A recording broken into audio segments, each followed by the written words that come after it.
মানৱৰ মন হৈ গ'ল। ৰাম ইজনে সিজনৰ প্ৰতি জাতি হিংসা, ইজনে সিটো জাতি সিজনে দেখিব নোৱাৰে। জাতি মানে কোনো ধৰ্ম ভাগ আছে। আমাৰ সনাতন ধৰ্মত কৈছে ব্ৰাহ্মণ ক্ষত্ৰিয় বৈশ্য শূদ্ৰ। আমি অলপ আগত গাইছিলোঁ, দিনতেই মানৱ শৰীৰতেই চব সোমাই আছে, ব্ৰাহ্মণ ক্ষত্ৰিয় বৈশ্য শূদ্ৰ। সময়ত এইখিনি প্ৰয়োগ হয়। ব্ৰহ্মপুত্ৰ কৈছে যে ব্ৰাহ্মণ কোন, বামুণ কোন। ব্ৰাহ্মণ কোন, বামুণ কোন। ৰাম শব্দটো আমাৰ বাপে কৰিব অনিতা প্ৰভুৱে তেখেতৰ শ্ৰীমুখে যিখিনি আপোনাৰ সভাগত মানে আমিও খুব বেছি ৰাম হিচাপে পৰিক্ষতি কৰিব নোৱাৰিম। খাই লৈ আমাক ইয়াৰ পৰাই গাড়ী লৈ পেলাই লৈ যাব আৰু ফুলগুৰিত ৰাইজে বিচাৰিছে। তাৰপিছত মোটামুটি দেখা কৈ আছোঁ 8 তাৰিখৰ পৰা একেবাৰে গোটেই এপ্ৰিল মাহটোৱে আমাৰ প্ৰগ্ৰাম। ঘৰৰ মায়ানো আছে, মায়া মমতা মোহনী তিনিটা জেগা গাই ঘৰত চাই মায়া মমতা মোহনী তিনিটাই তাতে আমাক সকলোকে চিৱাই আছে। যদি মায়া নাথাকে আপোনালোকে হয় বিশ্ব শান্তিৰ কাৰণে তাতি প্ৰভুৱে কৈ গৈছে, বিশ্ব শান্তিৰ কাৰণে আমাৰ ভাগৱত পাঠ আপোনাভাৱে কৰিছে, ভকত বৈষ্ণৱক নিমন্ত্ৰণ কৰিছে। কিন্তু হয় ভাগৱত এনেকুৱা এখন পবিত্ৰ গ্ৰন্থ, ই এদিনৰ কাৰণে বা বিশ্ব শান্তিৰ কাৰণে দুদিনীয়া কাৰ্যসূচী, তিনিদিনীয়া কাৰ্যসূচী সীমাবদ্ধ নাথাকে। ই সদায় উঠোতে বহোতে খাওঁতে শুনোতে আমাৰ ঈশ্বৰৰ নাম শ্ৰৱণ কীৰ্তন আমি কৰিব লাগিব। শ্ৰৱণ কীৰ্তনে আমাৰ শ্ৰেষ্ঠ ভকতি। সেইটো আমাৰ শিখ ধৰ্মটো কৈছে। আমাৰ বাপে যেনেকৈ ক'লে যে বাগানীয়া শব্দ কিছুমান লগাম, ঠিক তেনেকৈ আমি শিখ ধৰ্মাৱলম্বীৰ কাৰণে গ্ৰন্থ চাহেবৰ কথাও লোৱা পাৰি। নিশ্চয় মিল আছে কাৰণে আজি আপোনালোকৰ ওচৰলৈ আহিছে। গতিকে আমাৰ পবিত্ৰ গ্ৰন্থ চাহেবে কৈছে আমি অলপ পাছত লংগৰ খাইছে, অৰ্থাৎ এক মহাপ্ৰসাদ অন্ন ব্ৰহ্ম খাই ঘৰা ঘৰি ঘৰলৈ যাম, সেইটো নহয়। আৰু যদি আকৌ এটা কথা কওঁ, সেইটো হয়। কিয় হয়? আজিৰ যুগত মানুহবিলাক প্ৰায় বেমাৰী হ'ল, ৰোগীয়া হ'ল। নিজে কৰিছে নেকি বুলিও ভগৱান দিছে যাক যেনেকৈ। এতিয়া আমাৰ মোৰে বৰ্তমান হাই প্ৰেছাৰ আছে, মই সদায় ৰাতিপুৱা টেবলেট খাব লাগে, সেইটো মই ফিল নকৰোঁ। আৰু বহু মানুহে ডায়েবেটিছ আছে, ৰাতি টোপনি ক্ষতি কৰিব নোৱাৰে। আমি কেতিয়াও মানুহক দুখিবও নাপায়। ভাগৱতৰ ব্যাখ্যা এখনৰ পৰাই হওক বা য'ৰ পৰাই হওক, কিয় নাথাকে মানুহ। দুদিনীয়া কাৰ্যসূচী এদিনীয়া কাৰ্যসূচী পাতিছে, কিন্তু ইয়াত অৱশ্যে এদিনীয়া কাৰ্যসূচী ইয়াত নিশ্চয়কৈ থাকিবই লাগিছে। মানুহবিলাক যেতিয়া ৰোগীয়া হৈ গ'ল, কলি যুগত মানুহক 100 বছৰ জলপ্ৰপাত তাঁতিভাৱে কৈ গ'ল। কি কৈ গ'ল? যে কোনোবা 1 লাখ বছৰ জীয়াই থাকে, মাৰ্কাণ্ড নদী 1 বছৰ 1 লাখ বছৰ জীয়াই আছে। সেইটো পবিত্ৰ গ্ৰন্থ চাহেবত কি কৈছে?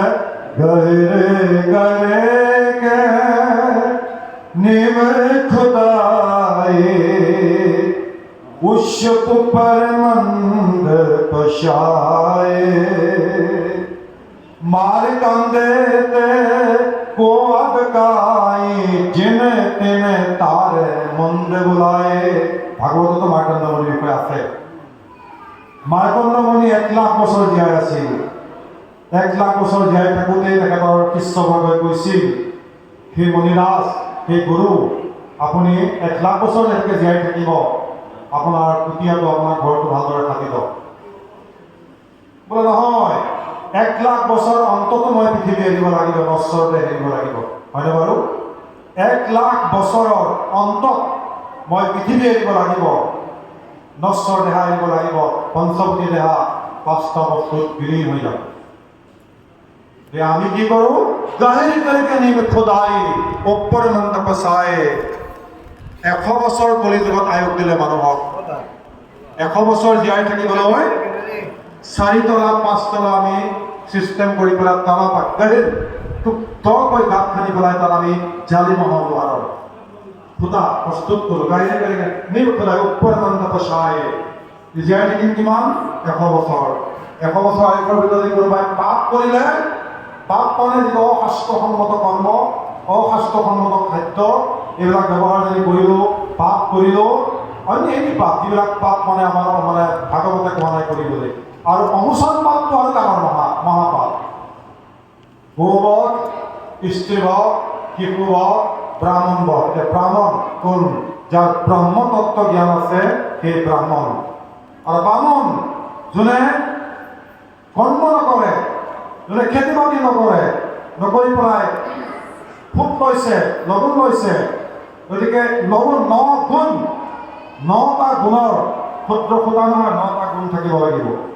সেই 9টা গুণৰ অধিকাৰী ভগৱান শ্ৰীকৃষ্ণই তাহানিতেই তেওঁলোকে নিজেই অহংকাৰ কৰিছিল, গৌৰৱ কৰিছিল যে আমি প্ৰভু ভগৱন্তৰ বিষ্ণুৰ আমি মুখমণ্ডলে নিজৰ আৱিৰ্ভাৱ হোৱা, সেইকাৰণে আমাৰ ব্ৰহ্মতত্ত্ব জ্ঞান আছে। ক্ষত্ৰিয়সকল বাহুলিকি জন্ম হৈছে কাৰণে ক্ষত্ৰিয়ৰ ধূৰ তৰোৱাল চলোৱা দেশ ৰক্ষা মাতৃ ৰক্ষাৰ কাৰণে, আৰু উৰুৰ নেকি জন্ম হৈছিল বৈশ্যসকল বেপাৰ বাণিজ্য কৰা, ক্ষুদ্ৰসকল ভৰি তৰোৱাৰ নেকি প্ৰভু ভগৱন্তৰ। এইটো কথা কিন্তু জগতগুৰু নানক চাহেবে জগতগুৰু শংকৰদেৱে নিৰ্মূল কৰি থৈ গৈছে।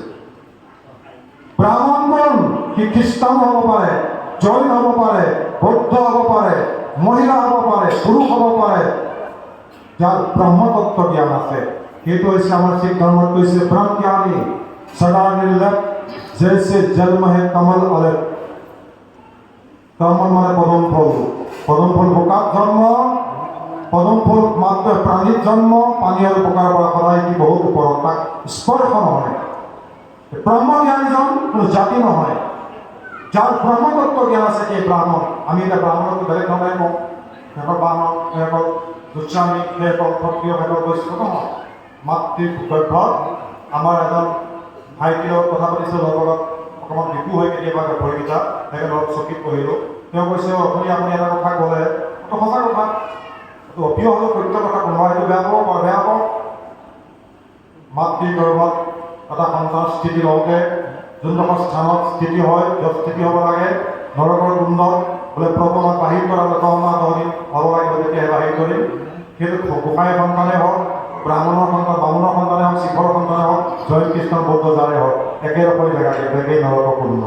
আৰু একেই মাতৃগৰ্ভৰ পৰা একেই বাটে একে ৰাস্তাই ওলাই আহিব। মাতৃগৰ্ভত কোনো ব্ৰাহ্মণ ক্ষত্ৰিয় বৈশ্য শিখ জৈন খ্ৰীষ্টান হৈ নাহে, তাক কৰ্মই কৰিব। গতিকে সেইকাৰণে 4 বৰ্ণক গুৰু নানক চাহেবে জগতগুৰু শংকৰদেৱে এক কৰি থৈ গৈছে। ব্ৰহ্মতত্ত্ব যাৰ জ্ঞান আছে কি ব্ৰাহ্মণ আৰু বামুণ, যিবিলাকে কাম বন নকৰে, আনৰ ওপৰত আশা কৰে, এটা পক্ষী 2টা দেউকা, কৰ্ম আৰু ধৰ্ম। আপোনালোকে ৰাতিপুৱা কাইলৈ 11টা 11:30 ভাগৱত শেষ হ'ব, আমি ইয়াৰ পৰা 8টা বজাত ওলাই যাব লাগিব, আমাৰ কথা পতা আছে কিমান তাতো গৈ সেই একেই। তাৰ পৰা আৰু য'ত য'ত আমন্ত্ৰণ আমি চাবই লাগিব।